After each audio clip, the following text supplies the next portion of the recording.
Good morning. हम पिछले कुछ दिनों से भगवत गीता के ऊपर आधारित कुछ सवालों को ले रहे हैं और बहुत अच्छे हैं ये सवाल। एक एक सवाल जैसे हमें बहुत आगे बढ़ाता भी है। हमारे अंदर की जो भी कहीं कोई पॉइंट रह जाता है क्लैरिटी के लिए, तो उससे बहुत मदद मिलती है। कल एक बात हुई थी, तोड़ना मोड़ना जोड़ना, उससे रिलेटेड कुछ ने पूछा है। वैसे तो कल के पूरे बातचीत के दौरान इसके ऊपर बहुत अच्छे से बात हो गई थी, पर छोटे में क्योंकि पूछा है फिर से। तोड़ना क्या है? तोड़ना है हमें जितने भी हमारे बंधन बंधे हुए हैं, और उसी से रिलेटेड आज का सवाल भी है। बंधन है जो बाबा ने बताया, विकार सारे, काम क्रोध लोभ मोह अहंकार, आलस्य, ईर्ष्या द्वेष, ये सब, ईर्ष्या और तृष्णा, ये सभी जो है। और तोड़ना किससे है? इन सब से। तोड़ना किससे है? उन भावनाओं से जो हमें बार बार ही अपनी तरफ खींचती है। मोड़ना किसकी तरफ है? खुद परमात्मा की बाहर, हम, हाँ, खुद की तरफ बाहर, जो हम लोगों का ध्यान बाहर की तरफ है, उसको स्वयं की तरफ मोड़ना। और फिर जोड़ना किससे है? परमात्मा से जोड़ना। परमात्मा से। परमात्मा से जोड़ना। परमात्मा से कैसे जुड़ेंगे? जब हम ये समझ जाएंगे कि मैं आत्मा हूँ, सभी आत्मा है, सब अपनी अपनी जर्नी पर है, मैं भी अपनी जर्नी पर हूँ, और मैं उनसे जुड़कर हर कार्य कर सकता हूँ। भगवत गीता में इसका उदाहरण बहुत अच्छा दिया हुआ है, राजा जनक का। राजा जनक के ऊपर बहुत बातें होती हैं। राजा जनक जो है, सब अपने घर पर रहते हुए, सभी परिवार के को संभालते हुए, विश्वरूपी परिवार यानी कि प्रजा को संभालते हुए, पर ट्रस्टीशिप में रहे, परमात्मा परमात्मा से जुड़े हुए, आत्मिक स्थिति में रहने की वजह से ऑटोमेटिकली उनसे जुड़े रहे, तो इसलिए सभी प्रकार के सभी कर्म करता। हो सकता है उस समय परमात्मा ज्ञान ना हो, पर जिस तरीके से बताया गया कहानी में, तो आत्मिक स्थिति में रहते हुए कि हर कर्म जो है परमात्मा के लिए मैं कर रहा हूँ, ऐसे ट्रस्टीशिप में रहने से उनके साथ जुड़ना जो है इस प्रकार हो सकता है। और इसको ये ऐसे भी कह सकते हैं कि एक बहन ने पूछा कि कैसे कर सकते हैं कि हम सारा काम, कि हम कैसे उनसे जुड़े रहें, दिन भर के सभी काम होते रहें। एक एक और सवाल था,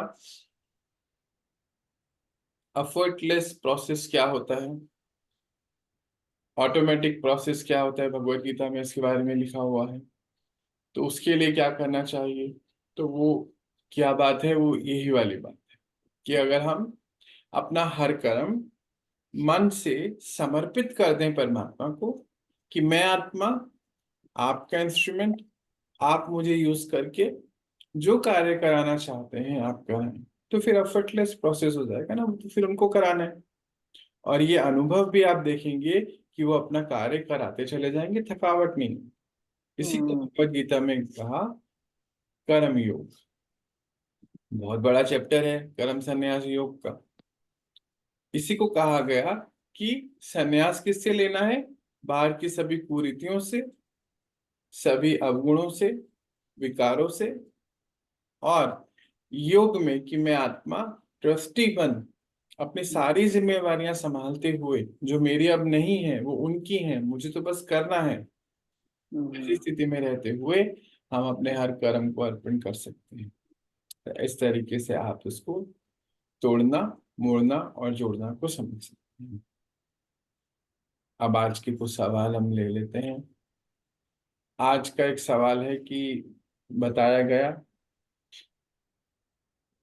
सतो प्रधानता, सतोगुण, रजोगुण और तमोगुण, कि क्या होता है। और एक तरफ कहते हैं कि आत्मा निर्लेप है, तो फिर ये किसके ऊपर चढ़ रहा है। तो इसको भी क्लियर करना बहुत जरूरी है कि ये सारे गुण जो है भगवत गीता में बताया गया चौथे अध्याय में, कि आत्मा और परमात्मा और प्रकृति, तीन बातें।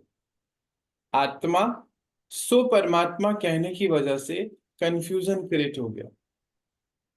आत्मा सो परमात्मा, वो कहना क्या चाहते हैं कि आत्मा की अवस्था है परमात्मा समान अवस्था। मतलब वो निर्लेप क्यों नहीं है, कब नहीं है, जब वो परम धाम में, आत्मा और परमात्मा परम धाम में है तो निर्लेप है, कोई लेप शेप नहीं चलेगा। पर फिर प्रकृति, यानी कि पुरुष और प्रकृति का ये पूरा नाटक है। तो जब धरती पर आ गए, जन्म ले लिया, तो फिर अपने कर्म के अनुसार लेप शेप चढ़ने शुरू हो जाते हैं। तीन अवस्थाएं होती हैं, शुरू में सतो प्रधान, फिर रजो, और फिर तमो तक पहुंच जाते हैं। पर फिर क्योंकि ये साइक्लिक है, तो इस समय हम आत्माएं फिर वापस से परमात्मा से जुड़कर सतो प्रधानता की ओर चले जाते हैं। अब इसको थोड़ा सा समझते हैं। सतो प्रधानता का अर्थ क्या होता है। सबसे पहले हम रजो को समझते हैं, रजो को, और फिर एक तरफ सतो और एक तरफ तमो। रजो वो आत्मा जो कुछ ना कुछ कामनाएं, कुछ ना कुछ करते रहने की कामनाएं करती रहेंगी, हम कुछ करते रहेंगे बस। आदत है।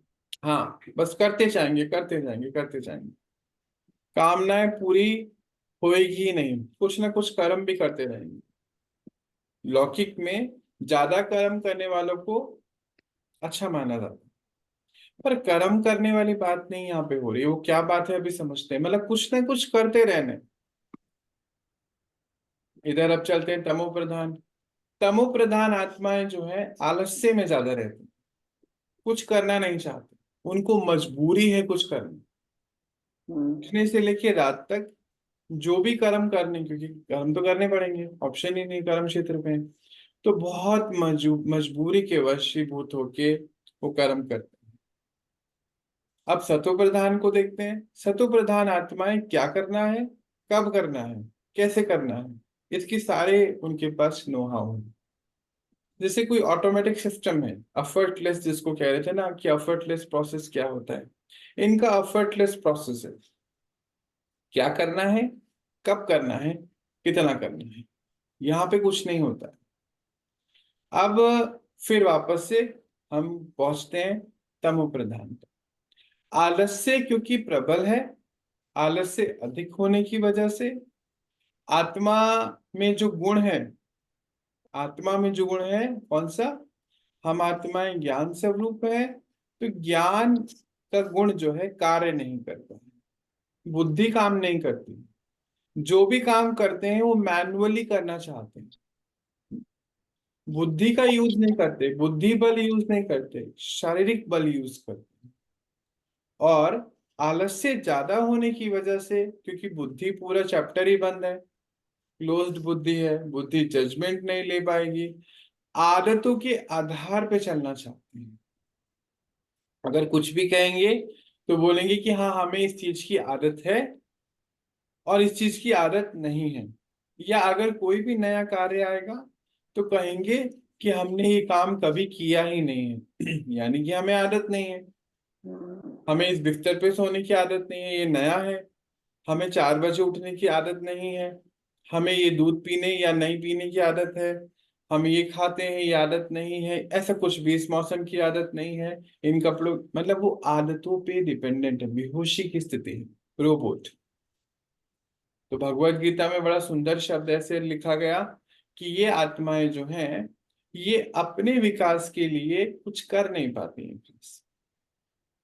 आलस्य प्रबल होने की वजह से सारे विकार भी अपने आप जागृत हो जाते हैं। काम, क्रोध, लोभ, मोह, अहंकार बाद में आलस्य आया, पर ये आलस्य क्योंकि इतना प्रबल है कि सारे की सारे विकार जो है ऑटोमेटिकली। इस वजह से इनकी स्थिति कैसी हो जाती है कि बहुत लेथार्जिक हो जाते हैं। आज हम देखते हैं मेजोरिटी बाहर बहुत सारे लोग हैं ऐसे कि कोई कार्य करना नहीं चाहते, आलस में ही जीवन पूरा काटना चाहते हैं। अपनी सदगति तो क्योंकि आइडिया ही नहीं है, ज्ञान जागृत नहीं है, तो इसीलिए अपनी सदगति को भी करने में इनको बहुत प्रॉब्लम्स आती हैं। जबकि ज्ञान जो है बहुत सुलझा रहा है बातों को, परंतु सुलझने वाली स्थिति नहीं आती, क्योंकि आलस्य बार बार ही आता चले जाता है। इसलिए आलस्यों को बहुत युद्ध स्तर पर खत्म करना, मारना पड़ेगा। भगवत गीता कहती है इसको मार दो, खत्म करो इसको। मतलब ये उसको शब्द ही ऐसा यूज किया है कि इसको बिल्कुल मार दो, हे अर्जुन इसको मार दो, खत्म कर दो, रोको नहीं अपने आप को इसको खत्म करने से।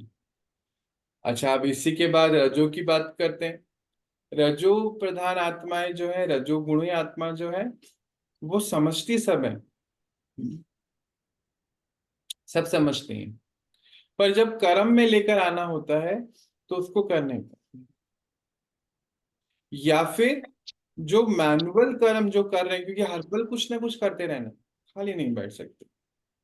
हर पल करने की वजह से बुद्धि का योग, बुद्धि से योग खत्म हो जाता है, बस करते रहते हैं। टास्क ओरिएंटेड है, ये वाले आदत ओरिएंटेड है, ये वाले टास्क ओरिएंटेड है।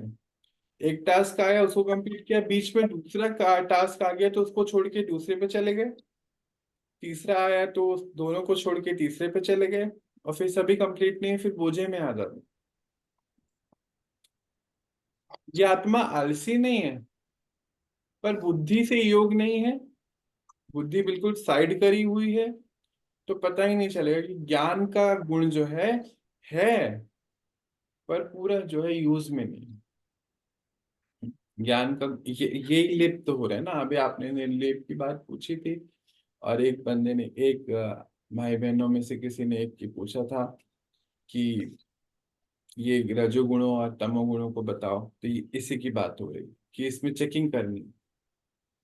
फिर जो ज्ञान स्वरूप आत्मा है, क्योंकि वो ज्ञान के आधार पे चल रही है, तो उसका मुख्य जो बात है कि ज्ञान तो है ही, उससे तो सुख की प्राप्तियां हो रही हैं। ज्ञान की ऊर्जा से चलने की वजह से उसको सुख की प्राप्ति है। क्यों? क्योंकि उसने दुख का कारण, यानी कि सारे विकारों को खत्म करने का एक सिस्टम तैयार करके रखा हो। उसको मालूम है ये दुख का कारण है, ये आलस्य दुख का कारण है, ये लगाव, ये झुकाव, ये सब दुख का कारण है, इसको मुझे फिनिश करना है। तो इस वजह से वो आत्मा अपने ऊपर बहुत एक्टिवली काम करती चली और अपने आप को सुख स्वरूप, ज्ञान स्वरूप बनाती चले जाती है। और इस वजह से वो बहुत सारे बंधनों से मुक्त होते चले जाती है। क्योंकि ये भी एक सवाल था कि इस बंधनों से मुक्त होने की बात हो रही है चौथे अध्याय में, तो हम बंधनों से मुक्त होंगे कैसे? तो जब हम आलस में रहेंगे, यानी कि हमने अपने कर्म नहीं करे, तो फिर से हम बंधन में हैं। बहुत सारी आत्माओं के बंधन में बन गए कि आत्माओं का संकल्प चल रहा है ना, कि अभी ये काम इतने बजे होना था, आप इसकी कर नहीं पा रहे हैं, तो उनके संकल्प भी चल रहे हैं, तो फिर बंधन बन रहा है। बंधन से निर्बंधन होने की बात हो रही थी हमें। आलस्य के कारण हम बहुत सारी चीजें ऐसी करेंगे जिससे प्रकृति और पुरुष, यानी कि प्रकृति फिर से हमें खींचेगी अपनी तरफ, और हम उससे जो है छुट्टी नहीं ले पाएंगे। छुट्टी लेने का अर्थ क्या होता है कि जाना तो सबको है उस प्रोसेस से, सबको जन्म लेना है, सबको शरीर छोड़ना है, पर जो सतो प्रधान आत्माएं हैं उनको सतयुग में आना है, और जो बाकी आत्माएं हैं द्वापर और कलयुग की अंतिम समय की बातें हैं, तो वो फिर हम उस प्रोसेस से अपने आप को गुजार नहीं पाएंगे। किसी ने एक बहुत अच्छा सवाल पूछा था रामायण के बारे में, और वो था रावण, तीन भाई है ना, रावण, विभीषण और कुंभकर्ण। ये भी, कुंभकर्ण। हाँ, ये भी गुणों से कनेक्टेड है। विभीषण सतगुणी, रावण रजो, और वो तम। तो उसको भी दिखाया गया कि वो आलस्य में सोया हुआ है, उसको जगाने के लिए कितना सारा कुछ करना पड़ता है। ऐसे ही इनके भोजन भी हैं। इसके बारे में भी बहुत अच्छे से विस्तार में पूछा था किसी ने कि भोजन का क्या है। तो वो जो तमो प्रधान आत्माएं हैं, उनका भोजन बहुत अधिक होता है, और ऐसा भोजन होता है जो, अभी अभी आलस क्या से बोलूं मैं, आलस सबको से पता ही बना है। सबको पता ही है उसके बारे में, तो उसमें पूछने वाली भी बात ही नहीं। नेगेटिव लो एनर्जी फूड सारा होता है, जिसमें नॉन वेज आ जाता है, अल्कोहल आ गया, जिसमें सिगरेट आ गया, या फिर कुछ भी ऐसी चीजें, प्याज और लहसुन आ गया, ये सब जो है तामसिक स्थिति में आ गया। उनका भोजन ऐसा होता है जो उनको बार बार आलस्य की ओर लेके जाता है, और वो एक लूप में फंस जाते हैं। एक तो अधिक भोजन करने की वजह से आलस आता है। हम लोग परसों बात कर रहे थे कि जितना पेट्रोल चाहिए इंजन में, जितना आप ईंधन डालें कम से कम उतना तो चले, उसमें आलस नहीं आना चाहिए। पर अगर आलस आ रहा है तो फिर, तो बाबा बोलते हैं यहाँ पर कि हम, एक व्यक्ति, एक आत्मा, ऐसी तीन स्थितियों से भी दिन में कितनी बार निकलता है। एक ही के अंदर रावण भी है, विभीषण भी है, कुंभकर्ण भी है। जब वो तमो प्रधानता की ओर है तो कुंभकर्ण है, जब सतो प्रधानता की ओर है तो विभीषण है। रजो, जो जानता है और फिर क्या कर रहा है, उसमें वो फिर रावण की स्थिति में आ जाता है। जान रहा है कि ये विकार है, पर अपने ऊपर, स्वयं के ऊपर, क्योंकि अभी कंट्रोल नहीं बचा है, स्थिति ऐसी हो चुकी है, विल पावर कम हो चुकी है, तो फिर ऐसी स्थिति आ गई। तो ये जो कुछ सवाल थे आज के, और उसके अलावा एक और सवाल है जिसमें उन्होंने पूछा कि ये जो सारी स्थितियां हैं, ये आत्मा, क्या सबको इसी से निकलना पड़ता है? इसको भी हम अपने ऊपर कर सकते हैं प्रैक्टिस। जरूरी नहीं है कि हमें बिल्कुल अंत में जाकर इसको करना है। कुछ आत्माएं तो अब जागृत हो चुकी हैं, कम उम्र में ही वो अपनी इस अवस्था को ठीक कर रहे हैं। तो जो आत्माएं कम उम्र में अभी ज्ञान और ध्यान के माध्यम से आगे अपने आप को बढ़ा रहे हैं, वो तो सतो प्रधानता की ओर जा रहे हैं। किसी एक भाई ने पूछा था कि क्या इसका उम्र से भी कोई बात है? तो अभी इसको ऐसा समझते हैं, बचपन सतो के रूप में देख लीजिए, सतो प्रधान। आज ऐसा है नहीं, पर सतो प्रधान मतलब जब बहुत सारी बातों से परे होते हैं, जो मिडिल एज होती है, जवानी की अवस्था होती है, उसमें रजो, और अंत में तमो, ऐसा भी कोई पूछ रहे। अंत में क्या होता है, शरीर काम साथ देना छोड़ देता है, तो तमो प्रधानता, आलस्य हो जाता है। आलस्य की वजह से कुछ भी अपने लिए कर नहीं पाते। आलस्य नहीं होता है, शरीर काम नहीं करता है, तो उनको एक क्लैरिटी है कि शरीर जो है हम चला नहीं पाते हैं, इसीलिए कुछ भी कर नहीं पाते। तो इसमें उम्र की कोई बात नहीं है, कहीं से भी शुरू किया जा सकता है। पर हाँ, आज ऐसा समय आ चुका है जहाँ बहुत सारे छोटे बच्चे, मतलब कि बचपन की एज में ही इस आध्यात्मिकता के रास्ते पे हैं, क्योंकि भारत अब आध्यात्मिकता के रथ भी बांधा गया है। भारत विश्व गुरु बनेगा, ऐसी बातें भी हम सुनते हैं। तो विश्व गुरु तो वही बनेगा ना जहाँ पे, जहाँ रहने वाले सभी सभी आत्माएं अपने आप को ज्ञान स्वरूप होके चलाएं, तो फिर वो जगह कैसी हो जाएगी ना, विश्व गुरु सभी एक एक गुरु बन जाएगा सबका। अपना गुरु बन के ही सबके गुरु बन सकते हैं। तो इसमें उम्र की कोई बात नहीं है, कहीं से भी हम शुरू कर सकते हैं। आज ही आप अपने आप को सतो प्रधान बनाने के मार्ग पे चल सकते हो, जब समझ गए ना। क्योंकि हम्म। सतो प्रधानता का अर्थ क्या है, सतो प्रधानता कब बनेंगे? क्योंकि वो आत्माएं ज्ञान को यूज करें, ज्ञान को यूज करने की वजह से अपने आप को सुख में लेकर आते, बार बार सुख में लेकर, बार बार शांति में फटाफट से ले आते, और फिर धीरे धीरे प्रैक्टिस करने से सुख और शांति, प्रेम उनका नेचुरल अवस्था बन जाए। एक भाई ने पूछा, उनसे बहुतों ने पूछा, कह रहे थे कि कॉमन सवाल है कि आज हमारे पास सब कुछ है पर खुशी नहीं। हम्म। जितने भी साधनों की बात होती है, सारे जीवन यापन के साधन आ गए हैं, सब कुछ है पर खुशी नहीं, क्या करें? भगवत गीता में लिखा है कि सारा कुछ अर्पित कर दो भगवान को, कैसे करें, हमारा तो परिवार है। तो ये पहला जो बात हो रही थी ना, अर्पित करने वाली बात, ट्रस्टीपन की बात, वो वहां पे यही वाली बात को यूज करना। जब हम इस परिवार को समझ के साथ बढ़ाते चले जाएंगे, जैसे अभी तक हम 4 लोग के साथ रहते हैं, तो हम सोचते थे ये 4 मेरा परिवार है।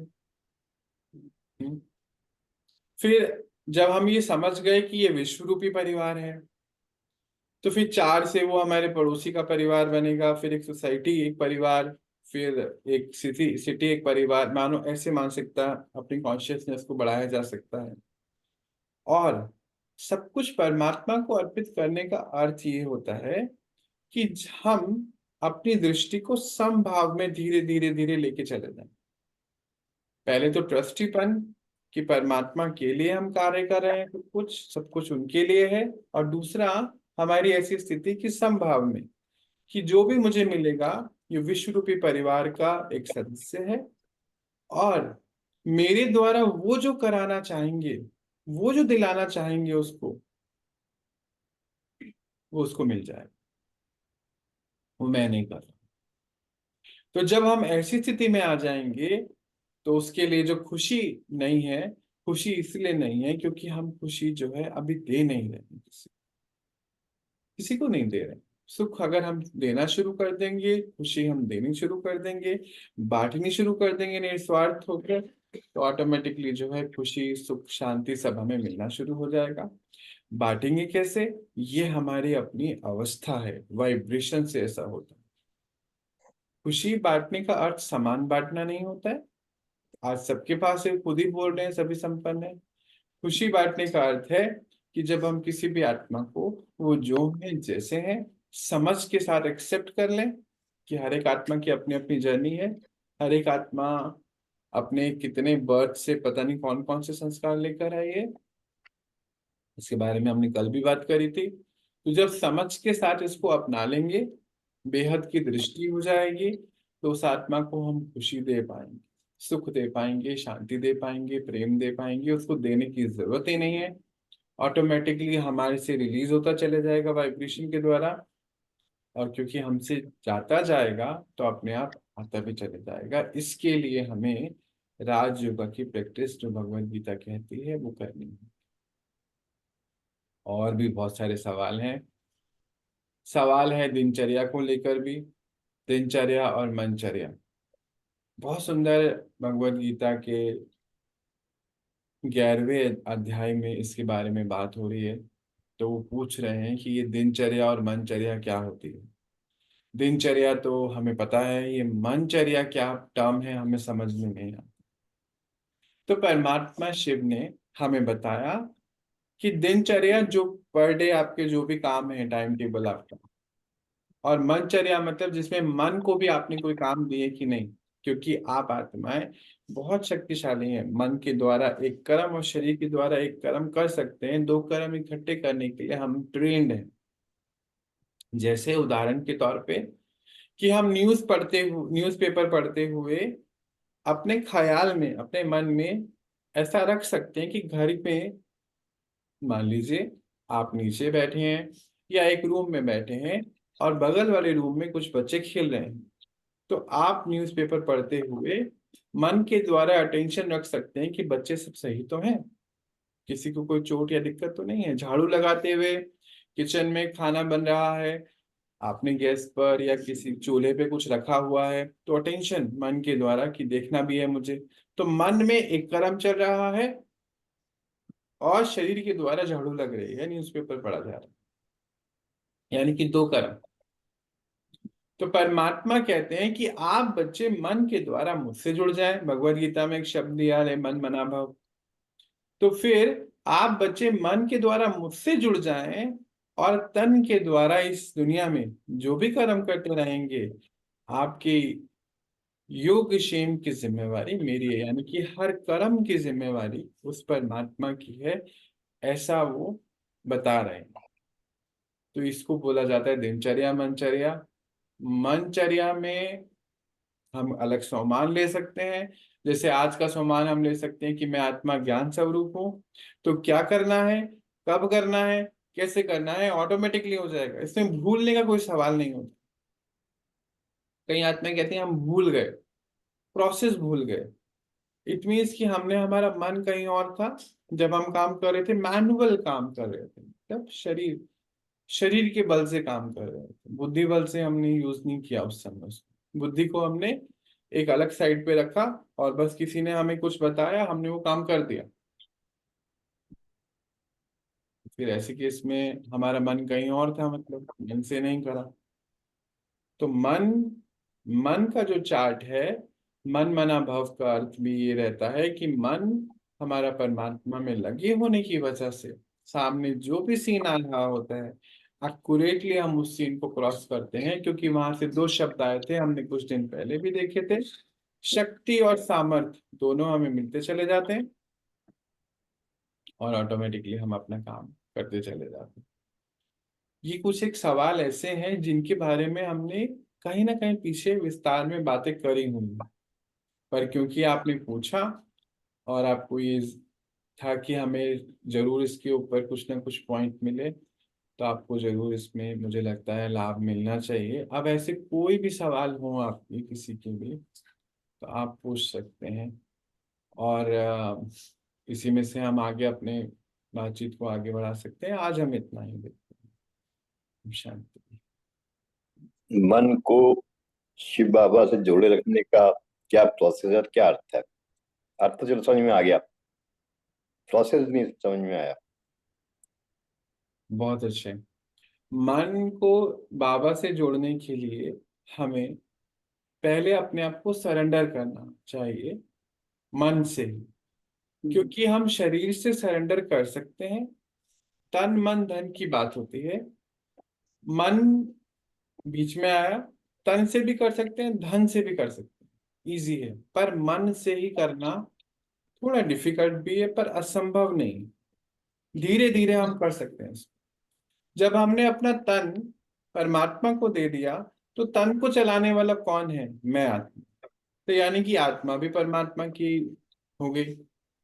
तो जब आत्मा के द्वारा ये काम करने वाला तन अपना काम कर रहा है, तो कुछ ऐसा सा आप विचार कर सकते हो कि मैं आत्मा परमात्मा की संतान, और मैंने अपने इस अंतिम जन्म, ये अंतिम जन्म हो जाएगा फिर हमारा, इस अंतिम जन्म में अपने आप को परमात्मा को दे दिया कि अब परमात्मा मैं समर्पित हूँ, सरेंडर हूँ, आप मेरा प्रयोग करके इस विश्व कल्याण का कार्य करिए। तो फिर पहला एक सब्जेक्ट आएगा इसके ऊपर, योग करना, कि मैं आत्मा समर्पित हूँ। फिर दूसरी बात, जब आप योग से उठें तो अपने आप को ये सम्मान में लेकर आए कि मैं आत्मा इस शरीर के द्वारा कर्म करा रही हूँ। शरीर नहीं हूँ, कर्म कराने वाली हूँ। मेरे द्वारा वो करा रहा है, मैं इस शरीर को इंस्ट्रूमेंट यूज करके कर्म कर। जैसे ही मान लीजिए हम किसी ऑफिस में काम करते हैं, तो करने कराने वाले कौन है काम? वो मैनेजमेंट, वो बॉस, वो कुछ भी। मैं कैसे कर रहा हूँ? अपने शरीर के द्वारा कर। तो कुछ ऐसा सा ही पर आप अपने यहाँ पे प्रोसेस अपना सकते हैं। ये इसके लिए योग का सहारा लेके, अपने आप को सम्मान का सहारा लेकर, कि मैं आत्मा परमात्मा का इंस्ट्रूमेंट हूँ और वो मेरे द्वारा सब कार्य करा रहे हैं विश्व परिवर्तन का, सेवा। ये हुआ पहला स्टेप। दूसरा स्टेप, अपनी जांच रखना कि सेवा में कर रहा हूं भगवान की, तो कहीं डिससर्विस ना हो जाए, हमारे द्वारा किसी को दुख ना हो। ये भी धीरे धीरे ही ठीक हो जाएगा। क्योंकि पहले कलयुग में रहते रहते हम आत्माएं दुख स्वरूप हो चुकी हैं। क्योंकि हम दुखी हैं, तो हमारे से दुख चले जाता है बाहर। अब हम ऐसा भी सोचते हैं कि हमारे दुख का कारण आसपास कोई और है, परंतु हमारे दुख का कारण कोई और नहीं है। फिर वापस से पॉइंट पर पहुंचना है, थोड़ा लंबा प्रोसेस हो जाएगा, पर समझ जाएंगे तो कर लेंगे। कुछ है नहीं, इसको समझाने में टाइम है। अगर परमात्मा जो हमें बताते हैं ज्ञान के आधार पर कि दुख का कारण बाहर कोई भी नहीं, आपके विकार ही आपके दुख के कारण। जैसे जिन आत्माओं के संग हम अभी रह रहे हैं, विकार की वजह से ही कोई हमें मानो दुख पहुंचा रहा है, मान लीजिए कोई हमें सुख दे रहा है, तो वो हमारा ही दिया हुआ दुख और सुख है जो वापस हमें वो रिटर्न कर। पर अगर हम इस बात को समझ जाएंगे तो कर्मा का चैप्टर क्लियर होने की वजह से अब हम उनको दुख नहीं देंगे। क्यों? क्योंकि पहली बात तो हम भगवान के इंस्ट्रूमेंट हैं, और दूसरी बात ये कि हमें अपना पुराना खत्म करना है, क्योंकि अभी हमने कहा कि ये हमारा आखिरी जन्म है, इस कलयुग का आखिरी जन्म है। आखिरी जन्म नहीं हो सकता है, कलयुग का आखिरी जन्म है। तो उससे क्या होगा, आपके धीरे धीरे धीरे सारे कर्म जो है अच्छी दिशा में चलने की वजह से आप भगवान को महसूस कर सकेंगे। और परमात्मा तो सुख का सागर है, ज्ञान का सागर है, शांति का सागर है, गुणों का सागर है, प्रेम का सागर है। तो वो ऑटोमेटिकली सारे गुण आप तक आते चले जाएंगे, और आप इस गुणों की रहने की वजह से हर पल अपने आप को शांति की तरफ, सुख की तरफ, आनंद की तरफ, प्रेम की तरफ आराम से लेके जा सकते हैं। इसमें छोटा सा उदाहरण और भी हम ले सकते हैं।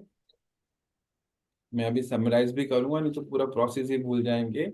एक और उदाहरण इसमें ले सकते हैं, जैसे एक छोटा बच्चा है और वो अपने माता पिता की सहायता करना चाहता है। तो माँ अगर उसको मान लीजिए सब्जी काटने के लिए दे दे, तो माँ का पूरा ध्यान उस बच्चे पर रहेगा। क्यों? क्योंकि वो माँ के लिए सब्जी काट रहा है, और माँ का ये एक चिंतन है कि उसका, चिंता नहीं चिंतन है, अब चिंता में बदल गई बात अलग है, पर चिंतन है कि उसको कोई चोट ना लगे, हानि ना लगे, हाथ ना कट जाए। अब इसी प्रकार जब हम परमात्मा का सुख, शांति और प्रेम देने का कारोबार करने लगेंगे इस दुनिया में, नेचुरली उसका ध्यान हमारे पर रहेगा, और हम उसकी अनुभूति करते चले जाएंगे। क्योंकि इस समय हम जानते हैं हमारे पास भी पूरा नहीं है देने की, हमें उससे ही लेकर देना है। तो ऐसे हम अपने हर कर्तव्यों को सरेंडर करके, ट्रस्टी बनकर सारे कर्तव्यों को परमात्मा के लिए कर सकते हैं। अब इसको समराइज करता हूँ। स्टेप 1, अपने आप को सरेंडर करना, तन मन धन समय श्वास संबंध संपर्क, ये धीरे धीरे होगा। मन को बार बार ये याद दिलाना होगा कि मैं आत्मा परमात्मा के लिए कार्य कर रही हूँ, मैंने अपने आप को सरेंडर किया है। फिर मेरे से कोई गलत कार्य ना हो जाए। गलत कार्य क्या है? किसी को मैं दुख नहीं दूं, कड़वे शब्द नहीं कहो, सबके लिए मैं सुख स्वरूप बन के चलूं। उसके लिए मुझे अपनी कड़वाहट को खत्म करने के लिए मेडिटेशन करना है, अपने आप को सुखी बनाना है। ये कुछ दूसरा स्टेप है। और तीसरा स्टेप है कि जो भगवान करता है वो मुझे यहाँ करना है, करते रहना है। और वो है सबको सुख, शांति, प्यार, आनंद देने का कारोबार। तो मेरे पास अपने आप आता चले जाएगा। और चौथा स्टेप है आपकी आपकी खुद की महसूसता, आप खुद आनंद में पहुंचते चले जाएंगे, क्योंकि परमात्मा आनंद स्वरूप है। नेचुरली हम भी आनंद स्वरूप होंगे। और हमने पहले ही देखा था कि अगर हम ये सब बांटेंगे तो ऑटोमेटिकली हमें मिलता है।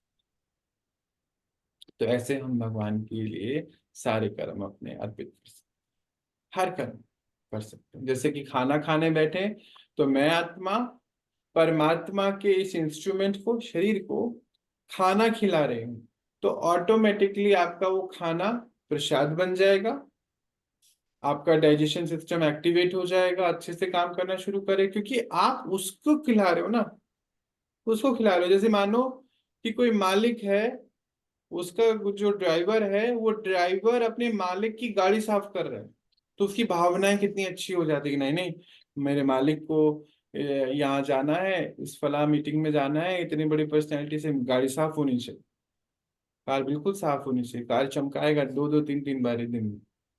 तो ये कार जो है, ये रथ जो है, ये स्कूटर जो है, इसको तो ठीक रखना है ना सारे काम करने के लिए परमात्मा के। तो मैं आत्मा इस रथ को खाना खिला रही हूँ जो भगवान का रथ है, ताकि उसके द्वारा ये कर्म, अच्छे अच्छे कर्म होते चले जाए।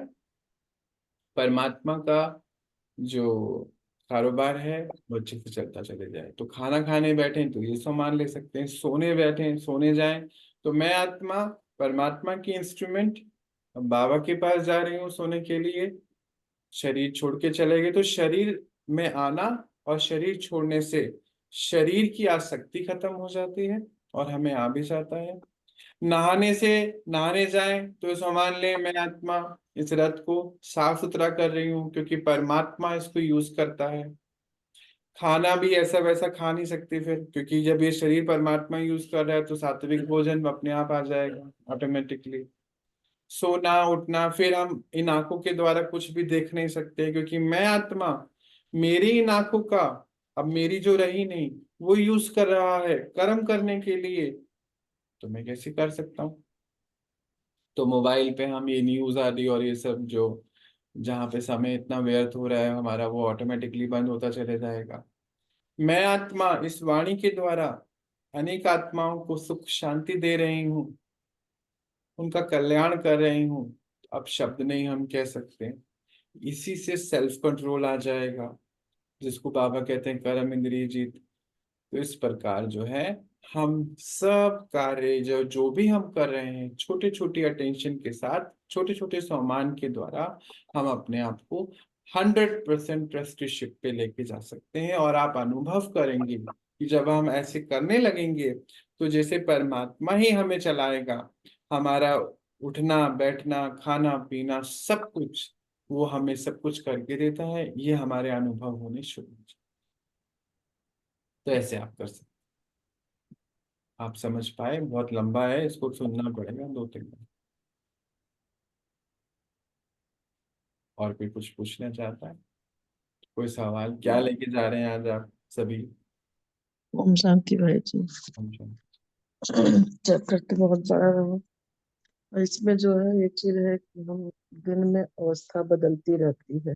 हाँ, रावण बस कभी हाँ, कुछ हो जाता है। सतो तमो रजो चल रही है ऐसी अवस्था। हम्म। तो हमें ध्यान देना है कि हम सतो में रहें, हम्म। अलर्ट रहना है। और दूसरी चीजें है कि परमात्मा से कनेक्टेड रह करके हम हमेशा जो है शुभकामना शुभ भावना की स्थिति में बने रहें, तो परमात्मा हमें संभाल लेंगे। क्योंकि जब हम कनेक्टेड रहेंगे तो वो हमें यूज करेंगे, जब हमें यूज करेंगे हमारी जो है शक्तियां बढ़ती जाएंगी, तो फिर हम पावरफुल हो जाएंगे और विकर्म जीत बन जाएंगे। बिल्कुल। तो यही स्थिति में रहना है। बहुत सुंदर, बहुत सुंदर। और कोई, और क्या लेके जा रहे हैं सभी? बहुत अच्छा लगा, कल की बात तो बहुत अच्छी लगी है। मोड़ना तोड़ना और तोड़ना मोड़ना और जोड़ना, हम्म। सारी समझ आ गई उसकी। आज भी ऐसा है कि जैसे हर कर्म को परमात्मा को समर्पण करके करेंगे, आत्मिक भाव से करेंगे, तो वो सारी बातें अपने आप ही अंदर आ जाएंगी। अपने आप क्योंकि आगे हम चले जाएंगे, बिल्कुल हमारे बिल्कुल। अपने वक्त हम अलर्ट होके रहे बस। होता है कि कोई गलत कार्य ना हो, कभी किसी का दिल ना दुखे, कभी किसी का, तो ये सारी बातें आज बताई आपने। बिल्कुल। अच्छा जब लगा बहुत। संबंध में जाएंगे तो भी हम बड़े अलर्ट रहेंगे कि मैं हाँ आत्मा जो हूँ इस परमात्मा शिव का इंस्ट्रूमेंट हूँ। तो भगवान संबंध में कैसे रहेगा किसी के साथ, तो वो ऑटोमेटिकली हमें हमारा हो जाएगा। ऑटोमेटिक। जैसे अगर हम देखो तो कृष्णा को देखो कैसे देखा जाता है। कृष्णा की जो माताएं कंसीव कर रही हैं या जो कपल पेरेंट बनने जा रहे हैं, तो वो चाहते हैं कि उनकी जो संतान हो वो कृष्णा समान हो। जो बच्ची बड़ी हो जाती है कन्या, जब वो अपने जीवन साथी की खोज में निकलती है, तो उसको ये महसूसता होती है कि मेरा जो जीवन साथी हो कृष्णा समान हो। पेरेंट्स को भी लगता है कि मेरी संतान कृष्णा समान हो, जीवन साथी वैसा हो। माँ चाहती है मेरा बच्चा कृष्ण समान हो। कोई साथी चाहता है, फ्रेंड चाहता है, वो भी चाहता है कि मेरा जो दोस्त हो वो कृष्ण समान हो। अब ये कैसे हो सकता है? कृष्णा तो एक ही है। अब कृष्णा एक ही का मतलब क्या है? कृष्णा एक सिंबल है सत्य का। यानी कि हर कर्म हर रोल को एक्यूरेट करने का काम है कृष्णा। बच्चे के साथ बच्चा, बड़े के साथ बड़ा, ऐसी स्थिति जो है, यानी कि विश्व की हर एक आत्मा के संग उसका एक मित्रता की भावना है। हर एज ग्रुप के साथ, हर जेंडर के साथ, प्रकृति के साथ बैठा है, गायें भी आ रही हैं, पेड़ पौधे भी खुश हैं, सब ये। इसका अर्थ क्या होता है, जब इस समय हम आत्माएं ये समझ जाएं कि हर कर्म को हम परमात्मा के लिए कर रहे हैं, तो वो हर कर्म एक्यूरेट होने की वजह से, हमारी अवस्था परमात्मा समान बनने की वजह से, हम जो कृष्णा के सब कर्तव्यों को देख रहे हैं वो ऑटोमेटिकली हमारे अंदर आने शुरू हो जाएंगे। जो अभी आपने बोला कि संबंध में भी आते हुए कैसे, तो परमात्मा समान अवस्था, भगवान अगर संबंध में किसी के संग आएगा तो कैसा रहेगा, न्यारा और प्यारा। तो हर कर्म को जब हम ऐसे करते चले जाएंगे तो ऑटोमेटिकली जो परमात्मा हमसे चाहते हैं वो सृष्टि पर होना शुरू हो जाएगा। और सतयुग तो आना ही है, थोड़े दिन रह गए हैं, थोड़े दिन की बात है। सतयुग तो सृष्टि पे आना ही है, पर हम सबको उसको मिलके ये हो सकता। और बताइए, और क्या लेके जा रहे हैं?